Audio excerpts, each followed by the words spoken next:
रामनवमी की शोभा यात्रा में हिंदुत्व का शस्त्रप्रण भी दिखा। झारखंड से लेकर बंगाल तक रामनवमी की शोभा यात्रा में हिंदू संगठनों ने शस्त्रों का जबरदस्त प्रदर्शन किया। तस्वीरें झारखंड की गिरिडीह की हैं, जहां नारी शक्ति का प्रदर्शन हो रहा है। बेटियों के हाथ में लहराती तलवारें दुर्गा शक्ति का आभास करा रही हैं। ढोल नगाड़े के साथ निकाली गई शोभा यात्रा में आस्था भी है और शक्ति भी। इस बीच लाठियों के साथ इन बच्चों का प्रदर्शन भी अद्भुत था। पश्चिम बंगाल के बांकुड़ा की तस्वीरें भी देख लीजिए। रामनवमी की शोभा यात्रा का शंखनाद श्री राम के जयघोष से हुआ। इस दौरान बीजेपी नेता सौमित्र खान ने लाठी घुमाकर रामनवमी की शोभा यात्रा का आगाज किया। बंगाल के सियूरी में भी रामनवमी की धूम रही। शोभा यात्रा में अस्त्र शस्त्र का प्रदर्शन किया गया। डीजे की धुन पर अस्त्र शस्त्र से सुसज्जित ये यात्रा जब निकली तो भक्ति और शक्ति का जबरदस्त नजारा दिखा। किसी के हाथ में तलवारें लहरा रही थीं तो किसी के हाथ में फरसा। ऐसा लग रहा था मानो श्री राम की सेना विजय पथ पर निकली है। पश्चिम बंगाल के आसनसोल की तस्वीरें भी देखिए। मंच पर हाथ में तलवार लेकर बीजेपी विधायक अग्निमित्र पॉल ने रामनवमी कार्यक्रम का आगाज किया। इसके बाद उन्होंने मंदिर में पूजा अर्चना की और प्रभु श्री राम का आशीर्वाद लिया। ऐसा लग रहा है देश के सारे हिंदू पश्चिम बंगाल पहुंच गए हों। ना यूपी ना बिहार, चर्चा का एक ही सेंटर है बंगाल।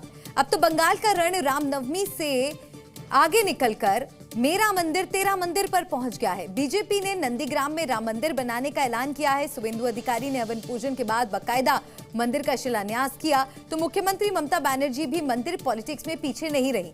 दीघा में पुरी के जगन्नाथ मंदिर के तर्ज पर मंदिर बनाया जा रहा है, जिसका 30 अप्रैल को ममता बनर्जी उद्घाटन करेंगी। यानी चुनाव करीब आते ही बंगाल की लड़ाई राम वर्सेस जगन्नाथ की हो गई है। जग में सुंदर हैं दो नाम, चाहे जन्नाथ कहो या राम, दोनों ही प्रभु विष्णु का अवतार। लेकिन सियासत देखिए, राजनीति ने भगवान विष्णु के दो स्वरूपों को ही एक दूसरे के सामने खड़ा कर दिया। ये तस्वीरें नंदीग्राम की हैं, जहां बीजेपी नेता शुभेंदु अधिकारी ने अयोध्या की तर्ज पर राम मंदिर की नींव रखी। भूमि पूजन पूरा हो चुका है। तो दूसरी तरफ दीघा में जगन्नाथ मंदिर के तर्ज पर मंदिर बनाया जा रहा है और ये मंदिर ममता बनर्जी के सॉफ्ट हिंदुत्व के समीकरण का केंद्र है। 30 अप्रैल को जब दीदी इस मंदिर का उद्घाटन करेंगी तो बेशक उनका भी टारगेट हिंदू वोट बैंक ही होगा। पुराना मंदिर है, ये पूरा नंदीग्राम का ओल्डेस्ट टेम्पल है, आस्था का प्रतीक है। पूरा पूजा तो हम लोग भी करते हैं, पूजा लेकर हम लोग पॉलिटिक्स करते नहीं है। बीजेपी पे का माफी। अरे अयोध्या में क्या किया राम जी का? अयोध्या का ऐसा पूजा किया जो राम जी उन लोग के ऊपर पूरा एनॉयड हो गया। और उसके बाद एसपी जीत गया उधर से। क्या हुआ? मोदी जी इतना पैसा खर्चा किया, लेकिन क्या हुआ? अरे राम जी भी नहीं चाहता है उनको लेके कोई बेचा के ना करे। यानी राम पर पॉलिटिक्स के बदले टीएमसी का अपना गेम है। वैसे बीजेपी जिस राम मंदिर को बना रही है वो करीब 1.5 एकड़ भूमि पर बनाया जाएगा और इसका निर्माण अयोध्या के राम मंदिर की तर्ज पर किया जाएगा। लेकिन बात मंदिर की नहीं, मंदिर पॉलिटिक्स की है। बीजेपी रामनवमी के सहारे हिंदुत्व का दांव खेल रही है तो ममता बनर्जी रामनवमी का मुकाबला जगन्नाथ मंदिर से करने की योजना बना रही है। पश्चिम बंगाल में भले ही रामनवमी के जुलूस को लेकर सियासत हो रही हो, लेकिन जम्मू कश्मीर जहां पहले आतंकियों का खौफ था, पत्थरबाज एक्टिव थे, उसी घाटी में अब जय श्री राम की गूंज सुनाई दे रही है। रामनवमी के मौके पर पूरी घाटी जय श्री राम के जयकारों से गूंज उठी। शंख की ध्वनि ये उसी घाटी में गूंज रही है जहां कभी आतंकवादियों की गोली की तड़तड़ाहट सुनाई देती थी।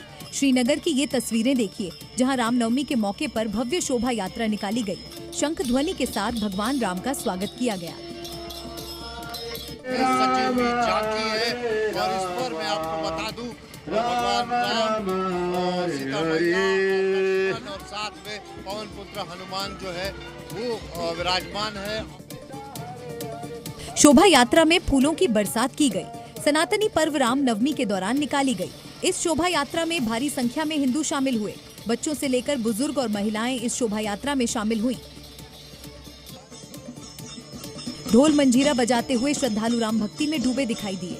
कोई राम नाम का जाप करते हुए दिखाई दिया तो किसी ने शंख ध्वनि से भगवान राम को नमन किया। नाचते गाते लोगों ने जय श्री राम के नारे लगाए। खास बात ये थी, इस शोभा यात्रा में हिंदुओं के अलावा मुस्लिम समाज के लोग भी शामिल नजर आए। शोभा यात्रा में किसी तरह का खलल न हो, इसके लिए सुरक्षा व्यवस्था भी पुख्ता नजर आई।